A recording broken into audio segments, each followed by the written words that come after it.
In today's gospel lesson, we see that Jesus has taken the disciples on a trip to the villages of Caesarea Philippi. Jesus has just been in Bethsaida in the northern part of the Sea of Galilee and now travels along towards Caesarea Philippi. Now, Caesarea Philippi was a Roman city north of the Sea of Galilee, and it was an important Roman city in the area. Herod the Great, the one who hosted the Magi when they were seeking the Christ child, built a white marble temple dedicated to Augustus in the city. Herod had named the area Caesarea in honor of Caesar Augustus. When Herod the Great died, his son Philip took over this part of his kingdom. Philip renamed the city Caesarea Philippi to honor himself as ruler of the area, and Caesarea to honor the Caesar who he was subject to. When we read the Gospels, we can make the mistake thinking that Jesus was just wandering around from villages to the lakes and the cities of the Judean countryside without a plan, being blown this way and that by the wind. And we mistake these wanderings as some random events that have no meaning, and if they do eventually end up having a meaning, it's just coincidence. Jesus was a master storyteller, and it is no mistake on the part of Jesus that the first declaration of his messiahship should come in the shadow of a city named for two earthly kings. Imperial undertones in today's gospel are clear. Jesus is identified as the Christ, the anointed one, in the shadow of the city. Jesus is named Messiah, and indeed named as a royal figure, precisely in the city dedicated to another king, an earthly king, in a city dedicated to, from the perspective of the gospel, lesser kings. As Jesus and the disciples are walking along, he poses a question to his disciples. Who do people say that I am? It's an innocuous question. It's a safe question. It really requires nothing of the disciples. They are not answering a question that they need to get right. It isn't like the other questions that Jesus has asked before. And this question isn't a trap question either. It's not like when your mother would stand in the middle of the living room and ask you if you dusted, like she asked, knowing full well that you didn't dust the room. That didn't happen to you? Okay, only happened to me. This is no trick question. So who do people say that I am? Now, this isn't the first time that the question about Jesus' identity has been asked. The crowds asked this question when they were amazed when Jesus cast out an unclean spirit and says, "What is this? A new teaching with authority. He commands even unclean spirits and they obey him." In essence, they ask, who is this Jesus and where does he get his power? The religious authorities ask this question when they are amazed when Jesus told a paralytic man that his sins were forgiven.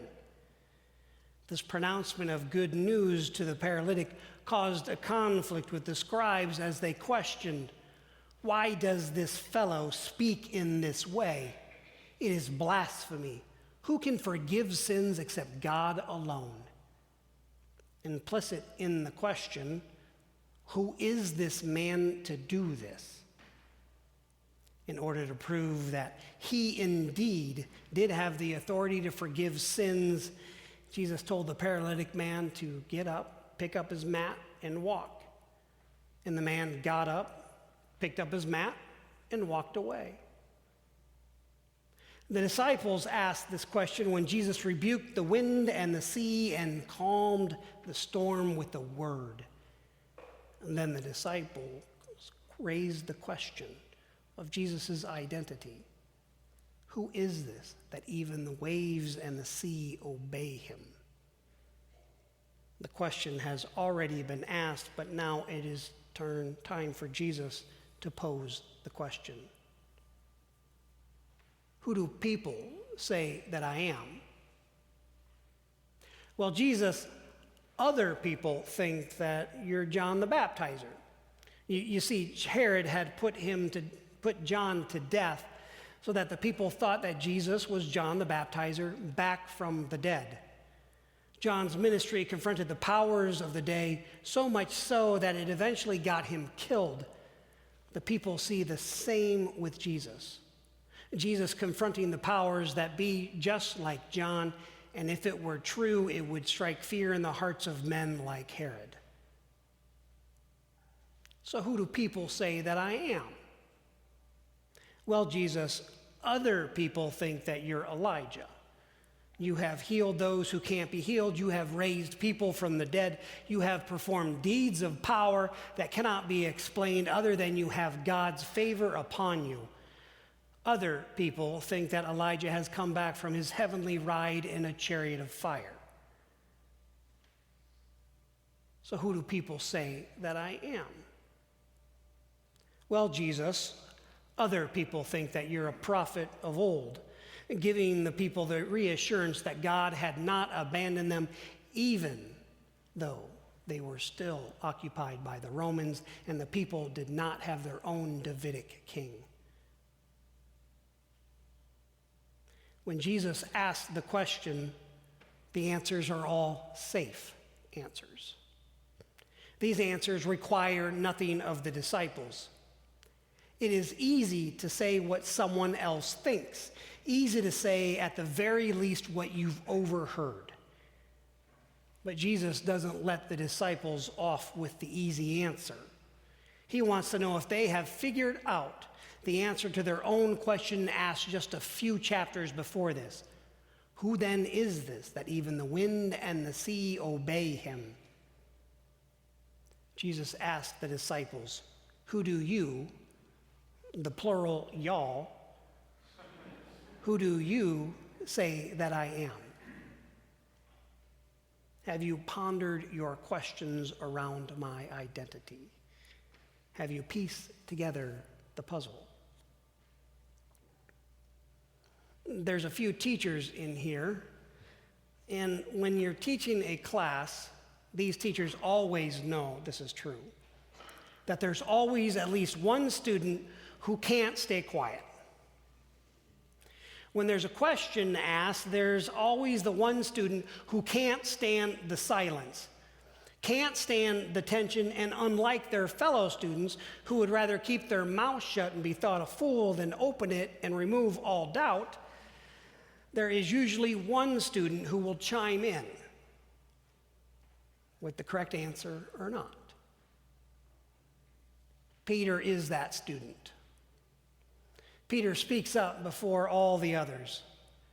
You are the Messiah. And Peter gets it right, and Peter is smiling and patting himself on the back. And Jesus then goes on to explain what Peter got right. Jesus goes on to talk about how he falls in that prophetic line of Elijah and John the Baptizer and the prophets of old, and talks about the way of Messiah and its path through suffering. That the way of Messiah will result in his rejection by the elders and the chief priests and the scribes, and then he will be killed and then rise again in 3 days. Jesus defines Messiah. Jesus defines Christ. Peter names him as Messiah, but Jesus defines what that means. So there's a movie from the 80s, The Princess Bride. It's one of my favorites. And in it, the master planner, Vizzini, has been hired to kidnap Princess Buttercup with the help of 2 henchmen, Inigo Montoya and Fezzik. And after the kidnapping, the princess, there is a series of events that Vizzini is shocked by. Every time that something happens that he didn't plan for, his reaction is to say, Inconceivable. When escaping on a boat, Vizzini is told that they're being followed by the man in black. And his reaction is to exclaim, "Inconceivable!" And then after Vizzini and the men realize that someone is following them, they go ashore and they climb a rope up the steep cliff, and the man in black impressively follows them up the rope, which prompts Vizzini to scream, "Inconceivable!" When Vizzino, Inigo, and Fezzik reach the top of the cliff with Princess Buttercup, they decide to cut the rope so that the mysterious man in black will fall to his death. After Inigo slices the rope and it drops to the beach below, Vizzini then looks over the cliff wall, the side of the cliff, down the cliff wall, to see that the man in black is still alive and clinging to the rocks. And Vizzini shouts, "He didn't fall? Inconceivable!" To which Inigo responds, repeating one of the best quotes from The Princess Bride, "You keep using that word. I do not think it means what you think it means." Peter has that same reaction to Jesus. Peter, in essence, says to Jesus, "You keep using that word Messiah, and I do not think it means what you think it means." Peter pulls Jesus aside so that he could quietly correct him out of the prying eyes of others. And Peter didn't want to embarrass Jesus when he told him what Messiah really means. Peter says to Jesus, "I do not think it means what you think it means. I do not think Messiah is what you think it is, Jesus, and I don't care what you think. I know what I know." Peter rebukes Jesus. Tells him that there's no chance, that there is no way that the Messiah is a way of suffering and death. Peter exclaims, "We have been expecting a Messiah to come and free us, and what you talk about seems anything but freedom, sounds like death. That's not what the Messiah means, Jesus. That isn't what I mean, Jesus. All this suffering and death business, that isn't what Messiah means, and if you think it means that, well, we might need to get a few things straight here, Jesus." Peter has the title right. Jesus is the Messiah, the Christ, but Peter is the one who doesn't understand. Peter doesn't want to follow a suffering Messiah. What would that mean for himself? Peter wants the Messiah that he has come to expect, the one that will throw off the yoke of Roman oppression and reestablish a king on the throne of David. Peter pulled Jesus aside to make sure that Jesus had the right job description. How many times in my own life have I wanted to do that exact thing?